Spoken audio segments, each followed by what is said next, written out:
Welcome back, Blue Shirts fans, to episode number 650 of the Locked On New York Rangers podcast. I'm your host, John Chick. Just want to thank you guys, as always, for making Locked On New York Rangers your first listen every day. We are free and available on all platforms, and we got a very special episode for you guys here today. Bit of a milestone episode number 650 to be exact. And if you've been listening to this podcast, throughout the playoff run for the Rangers and into the offseason here, you guys know that one of the offseason episodes that I really wanted to do, one that I was really looking forward to here, is doing an episode where I basically just read stories that you guys sent me of what you were doing when Artemi Panarin scored in Game 7 against the Pittsburgh Penguins. He wins the series for the Rangers, knocks the hated Penguins out of the Stanley Cup playoffs, and sends the Rangers on their way to the second round. Just an awesome moment. One of my personal favorite moments from any Rangers season ever. One that I'm never going to forget. I'm sure a lot of you share similar sentiments as it pertains to the Panarin goal. But again, what I did was I just kind of reached out to you guys in prior episodes and asked you to send me your stories and just kind of give me all the details of how you experienced Artemi Panarin's winner, how you celebrated, who you were with. Just give me as many details as possible. And a good amount of you indeed did just that, and you sent me your stories. And in fact, I got such a good response here that I've decided I'm actually going to break this into 2 episodes. This will be part 1. We'll save part 2 for a later date. There's a couple other things I want to get to with the third and final episode of Locked On New York Rangers for this week, which will be forthcoming, probably dropping on Thursday. But we're going to, like I said, just go with part 1 here. Got some responses from you guys that I definitely want to share with the masses here and everybody that listens to Locked On New York Rangers. And and then we'll have part 2 at a later date. So I do also want to recommend, if you're able to, this is an episode that you want to be able to watch on YouTube. We're going to do this all in one shot here. I'm going to have everybody's responses. I've copied and pasted them into a Word document. You're going to see that in just a second. If you're listening on audio, that's fine too. I mean, you'll hear me reading the, responses that people gave me as far as what they were doing to experience Artemi Panarin's game winner. But we're also going to have a couple of pictures to kind of help us along. A couple of people who responded to this also sent some pictures. Going to share them toward the end of the episode as well. But without any further ado here, we will go ahead and, like I said, we will basically just take a look at the responses that I got from everybody, and we'll start with Mike here. Like I said, I'm just going to read them one by one, have some fun here, and just kind of re-experience this magical moment of New York Rangers history together here. And we're going to start with Mike. This is what Mike had to say as far as, him watching the Artemi Panarin Game 7 winner. He says, "John, been meaning to send you this. For Game 7 versus the Penguins, I went over to watch the game with a coworker and 2 of his family members. The catch? They were all 3 diehard Pens fans." Mike, what are you doing, man? I can't even imagine doing that. I can't even imagine sitting down with... Forget about 3 Penguins fans. I can't even imagine sitting down with 1 Penguin fan and even watching a regular season game with a Penguin fan right now. That's where this rivalry has gotten to, and that's how nasty it's gotten between these fan bases. But I will go ahead and continue reading your letter there. But, man, just reading that, holy, you're a lot braver than I am, man. I don't think I would do well in an environment such as that. Apparently, though, you certainly got the last laugh. But, yeah, I'll continue reading what Mike had to say here. "They screamed in my face when Gensel made it 2-1 with that high stick goal, but when the Rangers scored that last goal, it was the other way around. I ran around this guy's house like a crazed dog. My actual dog was also with me, and we did a bunch of high fives and speak barking tricks in front of them to celebrate. It was awesome. What a great night." Like I said, man, you're a lot braver than I am. Maybe a regular season game, or maybe if it was like Game 1 between the Rangers and Penguins, I could maybe bring myself to watch it with a Penguins fan, because, I do have a couple of friends that are Penguins fans, but, man, that's just nuts. To hang out with 3 Penguins fans and be outnumbered 3-1, or I guess 3-1.5 if you count your dog there. But, man, that's wild, man. And I'm glad, obviously, that you got the last laugh that night. Gensel with the high stick goal, I forgot about that. There were so many bad calls in that playoff series. I kind of forgot about the Gensel one, to be perfectly honest with you. But yeah, he reached above the crossbar, knocked the puck in, and you knew it was going to stand. That was the worst part about it, is you knew the refs weren't going to have the guts to overturn it, and they didn't. Every call that could have possibly gone the Penguins' way in that series indeed went the Penguins' way. And you guys know, any longtime listeners, I'm not somebody who points fingers at the refs and blames the refs left and right. I very rarely do that. The officiating in that series was absolutely just unacceptable. It was unacceptable on any level of hockey, much less the Stanley Cup playoffs. But that's an awesome story, Mike. Glad you got the last laugh against your Penguin fans there. And of course they screamed in your face when Gensel scored, because why wouldn't they? That just sounds like par for the course as far as Penguin fans are concerned. Moving along here to Abe. Abe writes in with a story. Hey, John. So I have a funny story about Game 7 versus the Penguins. It's more about my sister than me personally, but still a very good story. So my sister is starting to get into hockey after years of being a casual viewer, and this is probably her first on-hand experience for playoffs. She didn't know that when the Rangers tied the series 3-3, that the Game 7 would be the same day that she agreed to go to church with her boyfriend's family. She had to miss out on the game, and she said what made it worse was her watch sending her Twitter notifications for the game. She was relieved they won, but she can't believe she missed an all-time great moment. And yeah, Abe, listen, man, I got to give credit to your sister because, I mean, I just, the Rangers being in a Game 7 against the Penguins, there's not much that would take me away from that game, like going to church or going anywhere, really. I just can't see myself doing that. But that's awesome that, she showed that dedication. She told her boyfriend that she would go to church with him, and she followed through and indeed did just that. But man, I mean, I'd be checking my phone every 2 seconds, especially once I found out that it went into overtime and the game could literally end at any second. So props to your sister for following through on her commitments. I don't know that I would do the same thing, but yeah, I mean, again, all the credit in the world for her following through there. And again, doing what she had to do, going to church, and at least she got the happy ending and realized that the Rangers had won the game, and hopefully she was able to do at least a mini celebration in church. Obviously, you can't really go over the top, but very, very cool story, and obviously, happy for you, happy for your sister that the Rangers got the win. I assume, Abe, you got to watch the game live, so that's awesome, and obviously, again, your sister didn't get to see it live, but she got the good news, I guess, while she was in church. So definitely an interesting story for sure. We're going to continue rolling right along. Love doing this. Love hearing these stories from all you different Ranger fans out there and all the different ways that you guys experience this Game 7 win. And we're going to keep it rolling right along in just a second. But first, just got to let everybody know, today's episode of Locked On New York Rangers is brought to you by BetOnline.net. BetOnline.net is the fastest and easiest way to check in on all your betting needs. Find all your favorite sports and events at the #1 online source for odds, lines, and games. Find reviews and news of every league, including Major League Baseball, NHL, NFL, NBA, combat sports, esports, and even golf. BetOnline continues to be the top online resource for all your sports wagering information, from live in-game betting, scores, and podcasts. They have you covered. Head to BetOnline today or use your mobile device to learn more about the action happening today. BetOnline, where the game starts. All right, just want to thank you guys, as always, for making Locked On New York Rangers your first listen every day. We are free and available on all platforms. And like I said, we're just going to basically keep things rolling right along here. We'll move on to our next story. This one comes to us from Brian. Hey, John, I'm way late on this, but this is too good not to share with you. You said on the podcast you wanted some Game 7 stories. Boy, do I have one for you. So during the day, it was my son's first holy baptism. Another church story. We have 2 consecutive church stories in a row here. He was an animal all day. All I wanted to do was get home, unwind, and watch the game. My best friend, who's an Islanders fan, came by to watch the game, but before he tosses me an early birthday gift, my first Rangers jersey, number 93, I was ecstatic. I was so ready for the game, so we watched the game outside so I wouldn't wake my son. Well, we hit overtime, and I'm on the edge of my seat going crazy, and all of a sudden, my Fire Stick cuts out. So I backed out of the channel, clicked back on, and the Ranger goal song was playing, and they were hugging Gerard Gallant. I missed it. The wrister, the Sam Rosen call, all of it.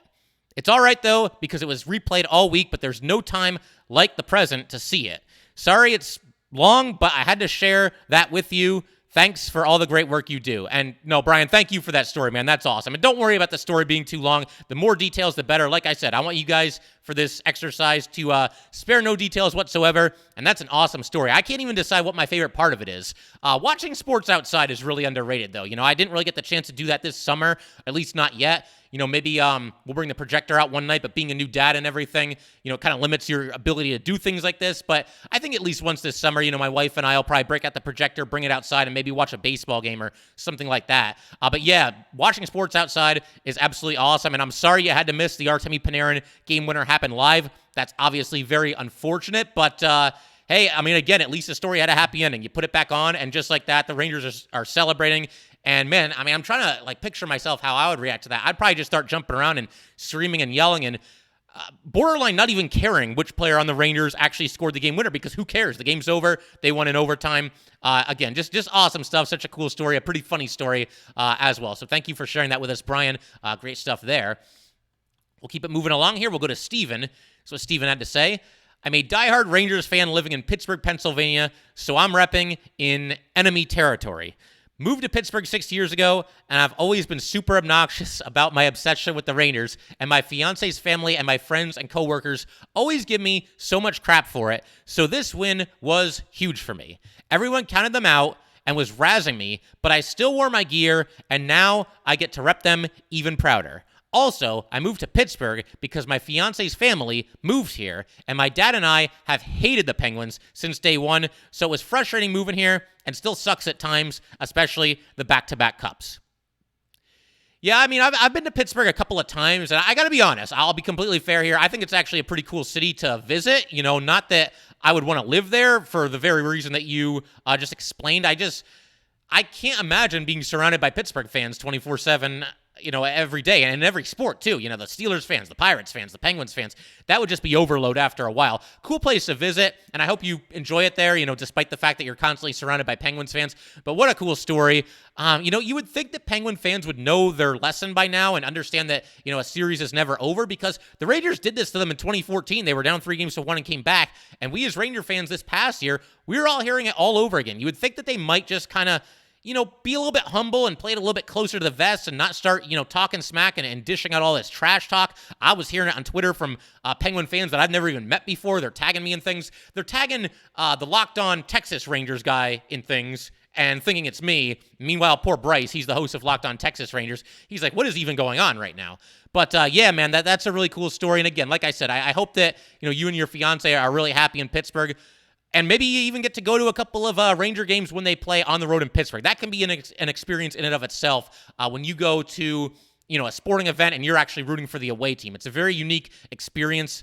So maybe you've gotten the chance to do that. But either way, really cool story here. And happy that it worked out for you. And you got to bask in the glow of that Game 7 win while surrounded by Penguins fans. Very cool stuff. Thanks again for the story, Steven. We'll move it right along here to Travis. That's what Travis had to say. As far as my reaction to the Panarin goal in Game 7, I was at home watching by myself, but instead of sitting on the couch, I was standing up about 2 feet from the TV. I remember thinking earlier in the game/series that the goal was to make the playoffs, and no matter what happens, the rebuild was successful and finished sooner than expected. When Panarin scored, I kept saying to myself, it went in, it went in. I then texted one of my coworkers who is also a fan, the bread emoji. I was so wired and couldn't sleep that night. Great game, great goal, great team.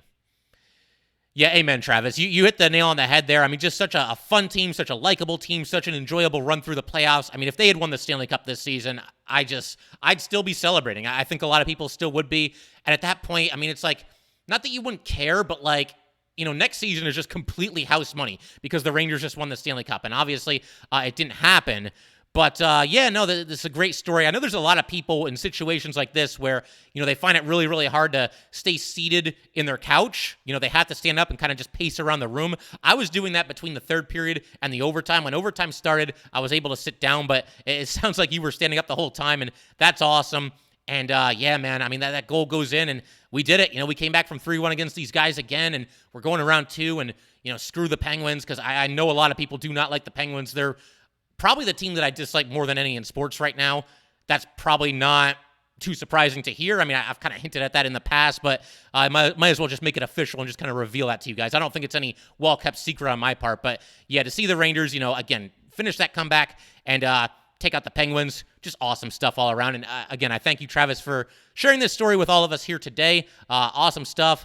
Very, very cool. And, as far as not being able to sleep that night, it's funny because my daughter was just about 3 weeks old when that happened, and so I wasn't going to sleep either way. So it's kind of a moot point for me. But even if not for that, yeah, I wouldn't have been sleeping that night either. It was just too much fun. Had to catch as much of the post game as possible, and just kind of bask in that afterglow of seeing the Rangers win such an awesome game and just such a nail biting series. And again, it'd be one thing to win that series against anybody. I mean, they could beat a team that they have no history with. That would be awesome in and of itself. But to do that to the Pittsburgh Penguins, just absolutely freaking fantastic. And again, Travis, thank you for that story. And we're going to continue just rolling right along here and just continue to share the stories that you guys have sent into me. We will be doing all that in just a second.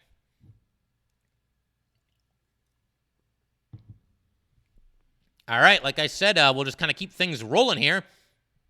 We got a story sent in from John. He kind of kept this short and sweet here, but this is what John had to say. To add to your list, when the Breadman scored the overtime winner in Game 7, I was asleep in Cyprus. We were at a wedding the next day. Tear in my eye when I saw the result first thing in the morning. And yeah, that's awesome, man. I mean, it's really cool to see people, kind of stick to their commitments here and have the discipline to do that. And obviously, you were at a wedding, John, and I hope it's one of those weddings where, it was somebody you're really, really close to, somebody who is a family member that's near and dear to your heart, or, a really close friend, something like that. Because we've all been to those weddings where, you kind of know that I was kind of a fringe guest to be invited to this wedding. Like, I know the groom, or I know the bride, or whatever it might be, and I'm cool with them and everything, but I think somebody just kind of needed to fill out their roster here in terms of how many people they were inviting to the wedding. So hopefully this is somebody that you're really close to. Hopefully the wedding was awesome, and hopefully it was worth it, missing the Game 7 overtime winner. I don't know how you slept that night, John, but props to you for being able to do so, because like I said, I just, sleeping before, during, or after a Game 7 against the Pittsburgh Penguins, I'm not so sure that I'd be able to do that. So again, props to you for making that happen. And like I said, I hope it was an awesome day, a really cool wedding, and that you eventually got to watch the highlights from that Game 7, and obviously including the Artemi Panarin game winner.